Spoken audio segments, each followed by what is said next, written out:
কখনো কি এমন হয়েছে পড়তে বসে মাত্র 5 মিনিটের মধ্যেই মোবাইলটা হাতে চলে আসে? বই খুলে একই লাইন বারবার পড়ছো, কিন্তু মাথায় কিছুই ঢুকছে না। মনে হচ্ছে যতই চেষ্টা করো পড়াশোনায় মন বসছে না। আর তোমার বন্ধুরা, তারা একবার শুনে নোট নিয়ে সব মনে রাখে, পরীক্ষায় ভালোও করে ফেলে। তখন মনে হয় হয়তো আমি ওদের মতো বুদ্ধিমান না। কিন্তু আসল সত্য হলো, সমস্যা তোমার বুদ্ধিতে নয়, তোমার পড়ার পদ্ধতিতে। আমরা ছোটবেলা থেকেই শিখেছি, বই পড়ো, আন্ডারলাইন করো, নোট বানাও, তারপর পরীক্ষার আগে সব রিভিশন করো। কিন্তু বাস্তবে কি হয়? 1 সপ্তাহের মধ্যেই সব ভুলে যায়। কারণ এগুলো হলো প্যাসিভ লার্নিং। এটা অনেকটাই যেমন তুমি কাউকে পুশ আপ করতে দেখছো আর ভাবছো তোমার শরীর শক্তিশালী হবে। এটা কি কখনো সম্ভব? কখনোই না। আসল সমাধান হলো রিভিউ নয়, রিকল। অর্থাৎ পড়া জিনিসটা বারবার পড়ার বদলে মনে করার চেষ্টা করা। তুমি যখন মনে করার চেষ্টা করো, তখন মস্তিষ্কে একটা সিগন্যাল যায়, এই জিনিসটা দরকার।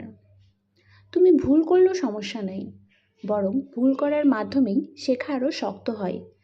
এটাকে বলে টেস্টিং এফেক্ট। নিজের পড়া শেষ করেই কাউকে বোঝাও, বন্ধু, ভাই বোন কিংবা আয়নার সামনে দাঁড়িয়ে নিজেকেই বোঝাও। এক টপিক পড়ে সেটার উপর ডায়াগ্রাম আঁকো বা সংক্ষেপে লিখে ফেলো। এটাকে বলা হয় ইনপুট থেকে আউটপুট। আর হ্যাঁ, লম্বা সময় মনোযোগ ধরে রাখার চেষ্টা করো না। ব্যবহার করো প্রোমোডোরো টেকনিক। এই টেকনিকটা হলো এমন যে 25 মিনিট পড়াশোনা করো, 5 মিনিট বিরতি নাও। 1 ঘন্টা অমনোযোগী পড়াশোনার চেয়ে একটি 25 মিনিটের ফোকাসড সেশন অনেক বেশি কার্যকর হবে। আমরা আরেকটা ভুল করি, সেটা হলো সব কিছুকে সমান গুরুত্ব দিই। কিন্তু সত্য হলো, তোমার পরীক্ষায় 80% মার্ক আসে মাত্র 20% টপিক থেকে। তাহলে কেন সব কিছুর পেছনে সময় নষ্ট করবে? প্রথমে সেই গুরুত্বপূর্ণ 20% শেখো, বাকিগুলো সহজ হয়ে যাবে। মনে রেখো, মোটিভেশন সবসময় পাশে থাকবে না। আজ হয়তো ভিডিও দেখে অনুপ্রাণিত হলে, কাল সকালেই সেই আগ্রহ হারিয়ে যাবে। তাহলে কি করবে? তৈরি করো সিস্টেম। একই সময়, একই জায়গা, একই রুটিনে পড়াশোনা করো।